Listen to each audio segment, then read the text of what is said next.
Pete, how you doing, my friend? Good. How you doing, Todd? I'm well, man. I'm well. So we got a lot to cover, and there's been so much going on in this Ukraine situation, man. Geez, the lies continue, is the way I wrote this. But where do you want to start? I have everything ready, and I've got some things I want to talk about, but I'll turn it over to you to get this going. Yeah, maybe just a continuation of last week. We were talking about the drone, what is Right. now being called the attack on Polish airspace. Yeah. I want to talk about it because it folds into what we've been discussing in previous shows about real-time propaganda. The Hmm. way to neutralize it is to say it out loud, call it out why it's happening. But the other benefit of doing that is you don't just expose the lie, you expose all the liars. Yeah. And it's unbelievable the legs that made up lie has taken. Just to update on it, Russia has actually took it to the UN, said, "Hey, we want a UN investigation. We'll provide everything you need, but we want to show you that this is just completely made up situation." They're not even saying those were our, the type of drone is called a Gerbera or Gerber. It's different names. It's a Yeah. styrofoam drone. It's worth about $1,000. $500 of that is for the Chinese 7 horsepower engine that powers it. It's styrofoam. It doesn't carry a warhead. It's a decoy drone, and that's what Russia uses now. One of the keys to defeating Western ADA is to use these decoy drones. There's 5 decoys and one real armed Right. warhead drone.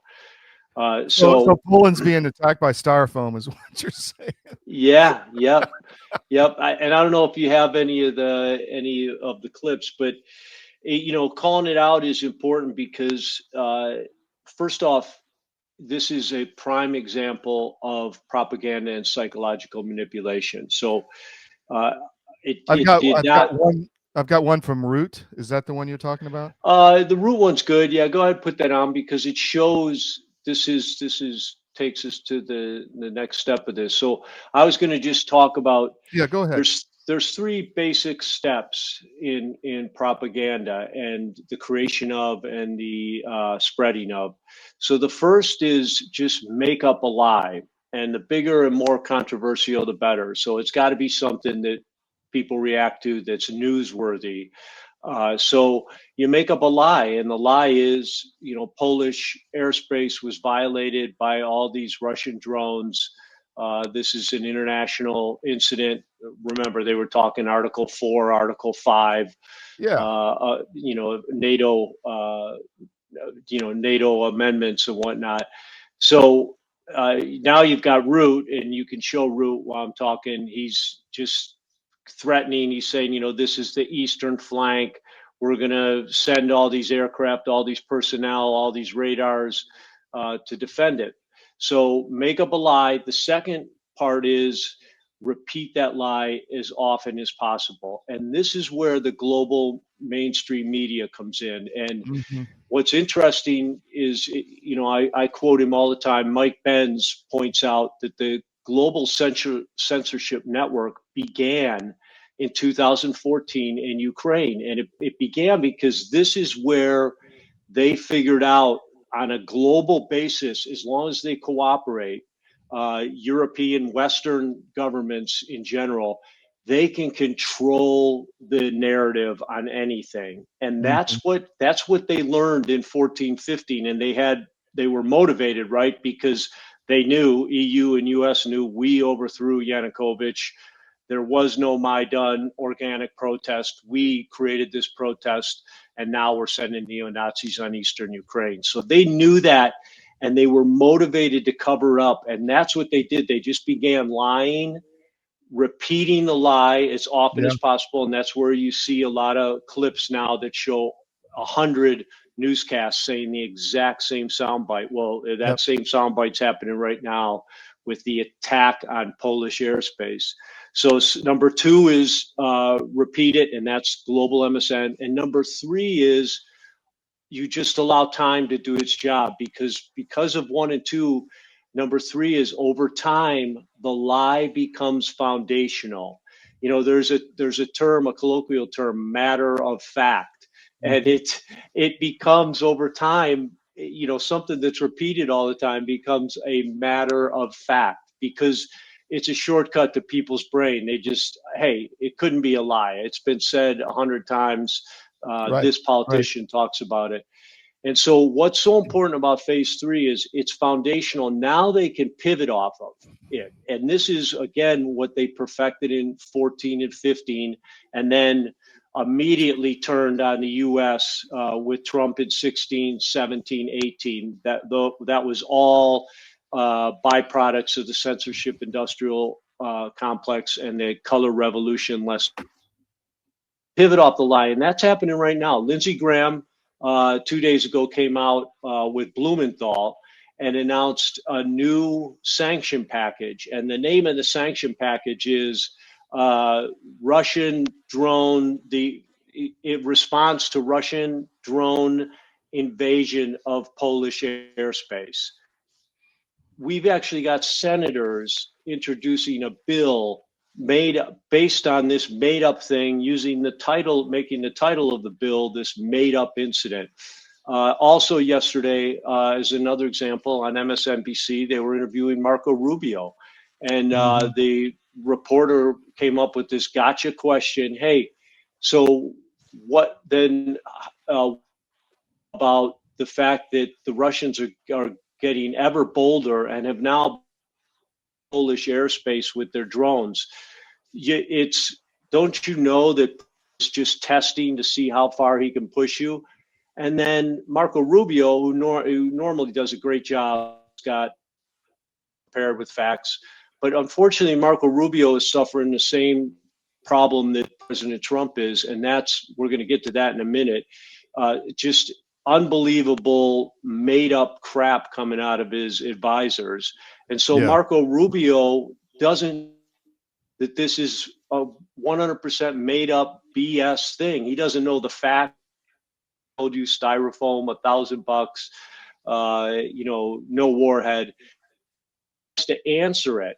And he wasn't even able to give a good answer, but he shouldn't have been put on the spot, because he's being put on the spot on a made up 100% false incident that just gets propelled by the global mainstream media network and turned into something that people believe.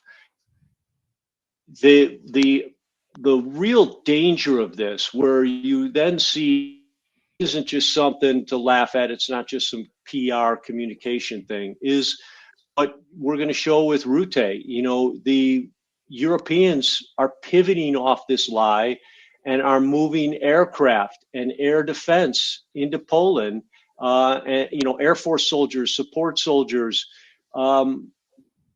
Just, it's again, like, it's like going into a time machine and coming out on the deck of the Titanic, and it's flying along. If you know there's icebergs up ahead, but you're bound and gagged in a chair, you can't sit to the captain.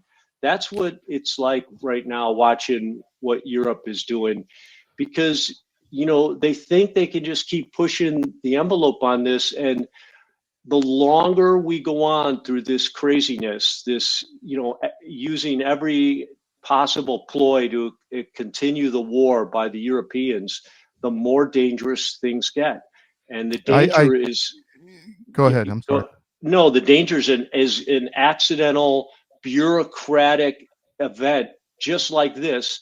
Someone believes something that's not true. Well, it won't be accidental. It won't be accidental. It'll be very intentional. But you mentioned bound and gagged. We're not bound and gagged here. And, you know, it also happened in Romania. And they had a drone attack in Romania, which is the Black Sea base they're building, which is for NATO to continue another front against Russia, where they just stole the election to keep that effort going. So this is a massive, just contrived war push by the Europeans. And, Yeah. geez, President Trump, just end it, dude. Just stop all the, selling weapons, No. everything. I mean, it's That's it's what he unbelievable. doesn't. That's what I think the main thing that I would say to him if I had 5 minutes Mm-hmm. is just that these are the guys, these are the people who did everything they could to keep you out of office, who slandered you, who made Mm-hmm. things up, who conspired to make sure you went to jail instead of the White House. And everything about Ukraine was created by Biden, John O'Brien, Jake Sullivan, all these same individuals who, again, conspired to send him to jail, to take his presidency away from him with impeachment. And so I wish he would too. I wish he would just end it because, again, what needs to be said all the time is the longer this drags on, the more dangerous it gets. And clearly, the Europeans and the U.S. Globalists here do not understand the fire they're playing with. And we're going to reinforce that with some of the quotes from Kellogg here in a minute. Yeah, so let's do one first. I want to play this one you sent me. This is just a quick video of the Polish citizen telling a reporter that these are Ukrainian drones, not Russian. Yeah, good. Karolina Pajączkowska. Co pan, bo pan był tam na miejscu, bo pan zgłosił Kodeniec? Ja to zgłosiłem to rano. No, tu o 10:07 był wybuch i mówię, pojechałem na pomidory. Mieliśmy dzisiaj od rana pomidory właśnie.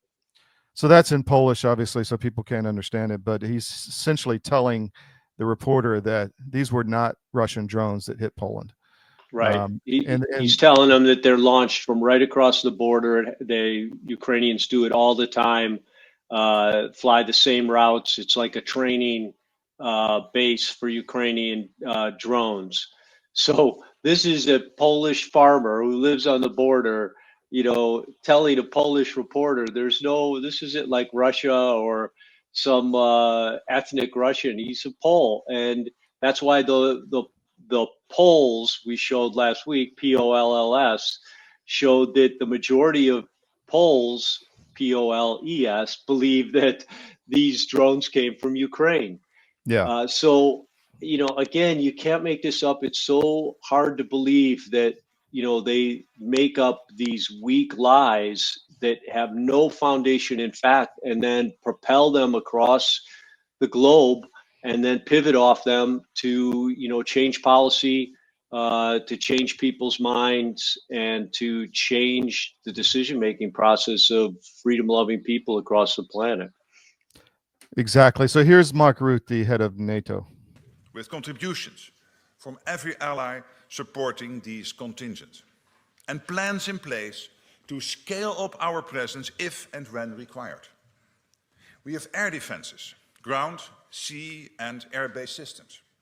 Here too, with contributions from allies across Europe and North America, working together every day to ensure. So that's the new command they're building in Ukraine with European militaries, which have no militaries, but remnants. But they're going to go to war against Russia. It's amazing. Right.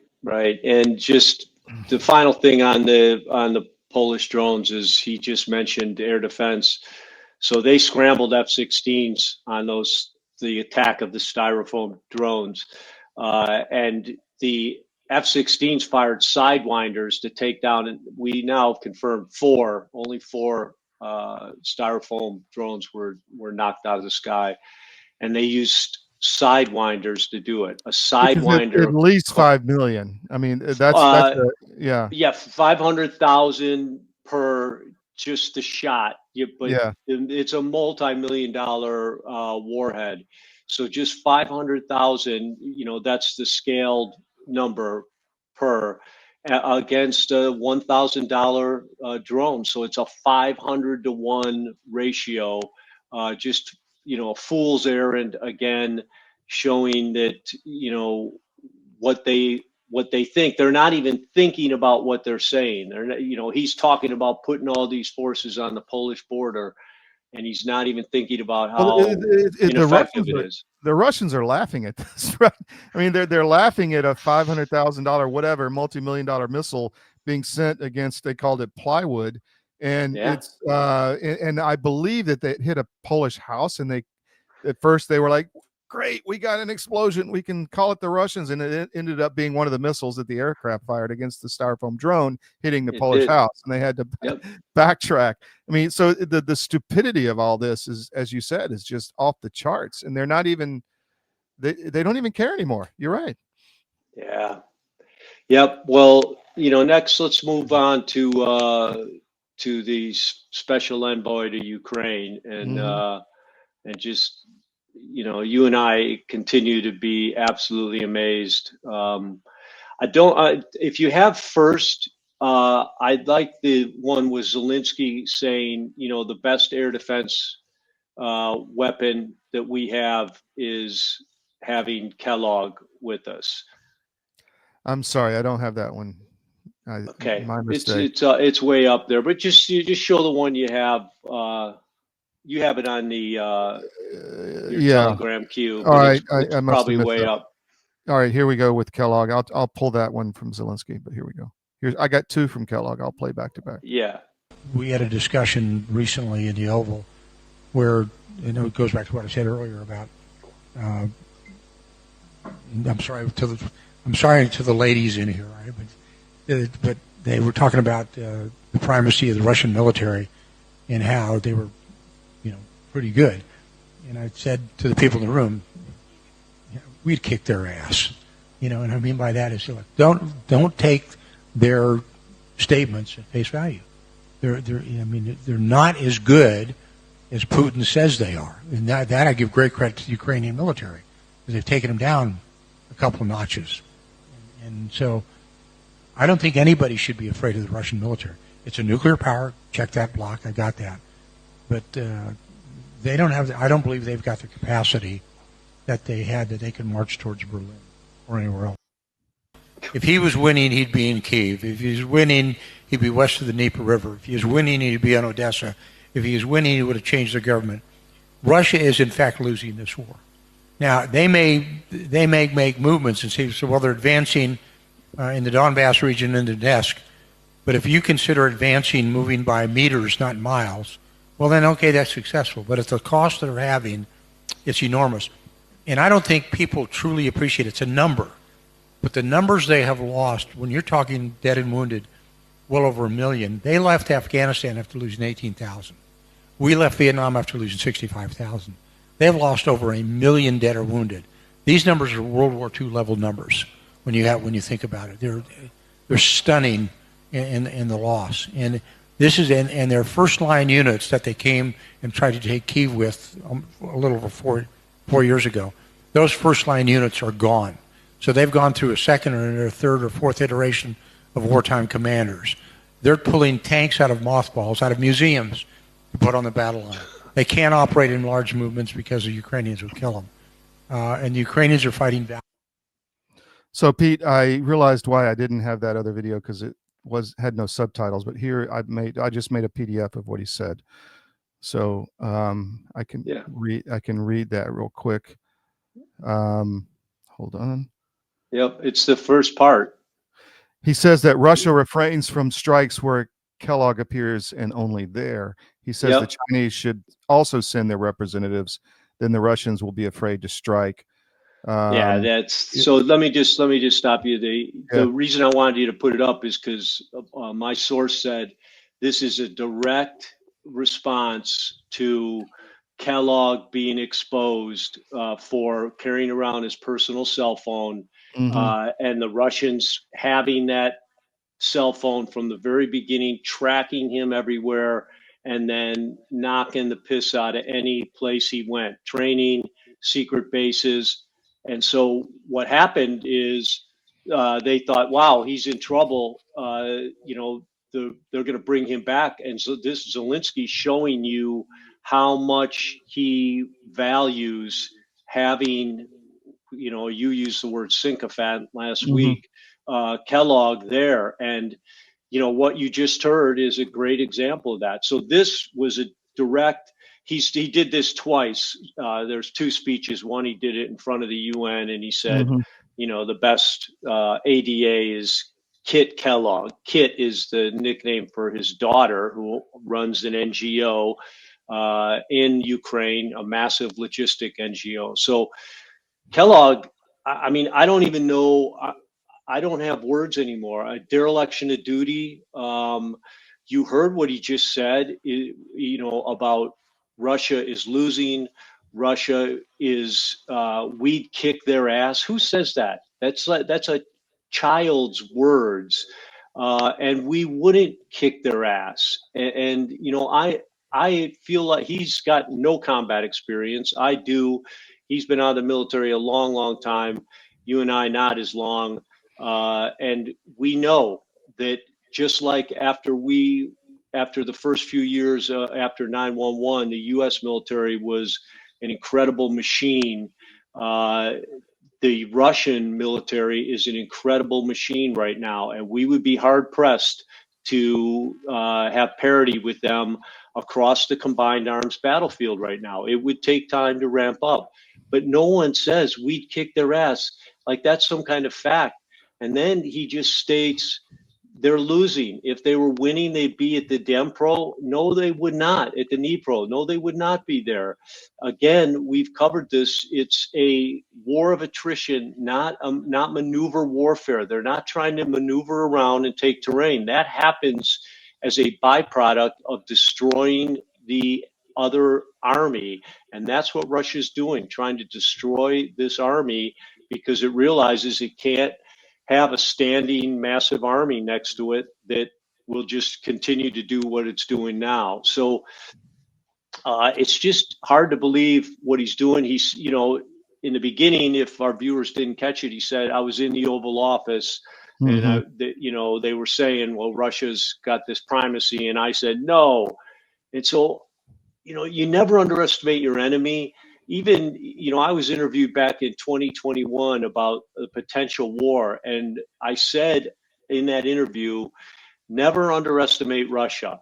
And that was in 2021. Today, where they have just refined all of their technologies and especially have refined this light infantry combined arms warfare model, you know, you better not underestimate them. You better be, your job is to be telling the president and the other civilian counterparts in the government, hey, this is a serious, serious force, and you have to take them seriously and with respect, or you're disrespecting our people, and you're not taking seriously war itself. So, you know, when I hear him talking, I think Joe Biden. I feel like it's like listening to Joe Biden, someone who's just, you know, never gets out of their basement. They're set in their ways. They've got a belief system. There's no challenging that, and they just continue spewing lies and half truths to support whatever their predilection is, whatever their predicament, their prediction is. And that's what we're getting out of our special envoy to Ukraine. But as I mentioned with Rubio and Trump, it's not funny. It's not something to just shake our heads at. He is contaminating the knowledge and the facts that are being sent back to the rest of the administration. And President Trump needs to call him back and retire him as quickly as possible. Yeah. So I have this video, and I think it's in Ukrainian, but he's saying it turned out that the U.S. has an air defense system more powerful than the Patriot. It's General Kellogg. I'm ready to grant Kellogg citizenship if Russia stops firing. Wow. Yeah, that's in Ukraine. So that's what he said. Anyway, so Trump came out this morning and said, I think just now, right before we came on the air, that Zelensky is going to have to make a deal, which I find encouraging. Yep. And I'm of the, you know, you're more generous toward Keith Kellogg than I am. I see all the, because I see this more on different jurisdictions. They're all actors. They've all been hired to play a part. They know what's going on. They know they're lying. and it's Hmm. intentional. And I think, from Zelensky to Starmer to Merge to Biden, to all of them, even Obama. I mean, this has been an ongoing takedown using theater to destroy our republic, and that's what they're trying to do with this war. That's the end goal: is to wipe us dry and take power in Europe and defeat and bleed our military dry. I mean, that to me is just very obvious. Yeah. I've got several other things. This one is the UK to lead headquarters of multinational force. I have a source in Ukraine who's been telling me for a long time that it's the Admiralty in the UK that is behind most of this. That team seems to justify that. We have Durov coming out and saying this attack on Charlie Kirk is an attack on free speech. And we And have remember, he's under house arrest in France, who lured him exactly, to France to exactly. in order to get him to give the code so they could spy on people using Telegram in France. Exactly. And then this one you sent me, which is the Russians are using tunnels, which you talk about innovation and seriousness. They're going behind the Ukrainian lines repeatedly using underground tunnels and sewers and all kind of stuff. Yeah, what they've taken to a new level is so the tunnels behind them, Mhm. they clear them out, they clean them, they lay down tracks for little mini cars, and then they use those as their logistic network. So remember, the being a logistician has never been more dangerous than this war because you're driving in usually a pickup, small cheap vehicles is what they use now to get food, to get bullets, to get medical Mhm. supplies forward, and that is the riskiest job on the battlefield. But now the Russians, everything behind them, they use the pipe network behind them and in front of them. Behind them for Mhm. logistics, in front of them, they probe them. If they're unguarded, they're using them. And in Kherson, they're coming up again behind the Ukrainians. And of course, Ukrainian, competent officers are saying, "Don't we learn any lessons?" But it's another reflection of what we've talked about. They Yeah. don't, because they're a big bureaucratic top-down machine that doesn't have time for learning lessons, and this is catching up with them. They're losing a lot of terrain right now. Mhm. The big breakthrough, the fall, the collapse has never been closer than it is right now. And that's why you're seeing all this desperation with the styrofoam drones that are going to destroy Poland. Exactly, So, exactly. and I just hope Trump sees through this. And that's why we're saying this over and over again every week, as loudly as we can, and distributing it everywhere we can so that the White House gets this. You sent me one more video. I'll just play it. It's the drone strike on the guy on the motorcycle. Yeah. That's a good way to close.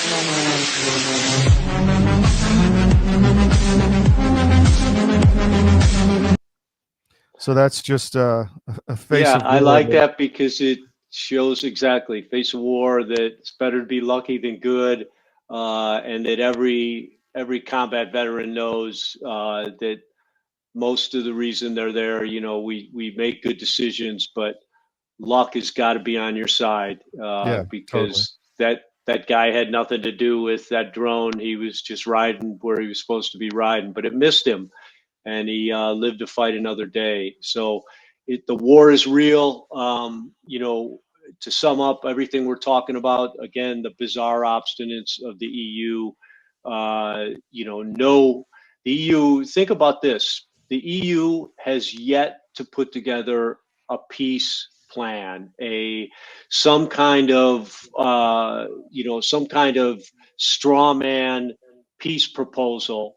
They've yet to put anything or even discuss anything like that. All they do is come up with go to war preparation. And Mark Rutte is the head of NATO, and we saw the clip earlier of him talking about building up the eastern flank of Europe to protect against the invasion of the Russians, which, again, to point out the irony of this whole thing, who Kellogg says, aren't worthy of any first world military. We'd kick their ass. So why are we worried about them? Why is Europe worried if they're so easy to, kick their asses?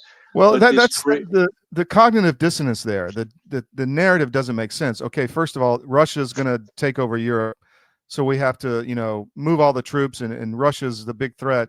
But then the exact opposite is they can't do anything. Kellogg's sitting there saying the Russian military sucks. So which one is it?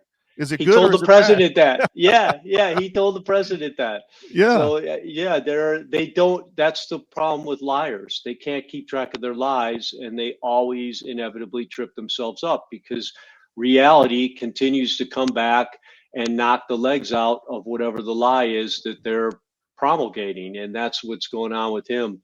But we showed the thing back to the drone almost hitting the guy on the motorcycle. Mhm. That's every day. Guys are dying every day. And right now, by the way, Ukraine's losing 9,000 soldiers a week. So they're up to 36,000 a month the last 2 months. You can't sustain that, dude. No, I mean, you can't. Nobody can. But, this is a horrific war, more violent and more destructive than World War II. Yet Starmer, Macron, Merz, Rutte, van der Leyen, none of them have relatives who are coming home without limbs or who aren't coming home. None of them have a parent or grandparent's hometown that's now flattened and there's nothing left of it. No one in Europe is experiencing war. They're just living in their la-la land at UN headquarters, EU headquarters, and they are not experiencing war. But the war is real, it's horrific, and it goes on. And that's what, why I wanted to close with that, because that's why it's so important to get this straight and to end it as soon as possible. Well, you saying that just makes me sick. I mean, this is depopulation, dude. I mean, they want a bigger war in Europe to depopulate Christian Western civilization. That's the only thing I can come to at the end of the day. Why else would you drive for a nuclear war with Russia? It's just freaking insanity. There's one more thing I wanted to throw up. This is the Kremlin says that NATO is in a de facto war with Russia. I mean, and there's no proof needed. I mean, after the Poland issue. So I mean, that's the truth. Yeah. Right. So and then we need to say it out loud because Russia has every right. We've been saying this for many, many months. Wiesbaden it has been from 2022 forward a target that by all laws of warfare could have been hit, and no one should have protested one bit. That's the command and control center that is in charge of killing Russians. That Cavoli was running, right? Exactly. Yeah. And so same thing in Kyiv, but Russia's showing great restraint here, and yet the fact is NATO is at war with Russia, and it should be. I should take that back. The EU is at war with Russia. NATO's not. Trump's made it clear he's not going to war. He's not putting boots on the ground, which is the only redeeming thing that's happened. Yes. Yes. Wow, Pete, thank you, man. We'll be back next week. I'm sure we'll have a lot more to talk about. Yep. Sounds good, Todd. Thank you. Cheers.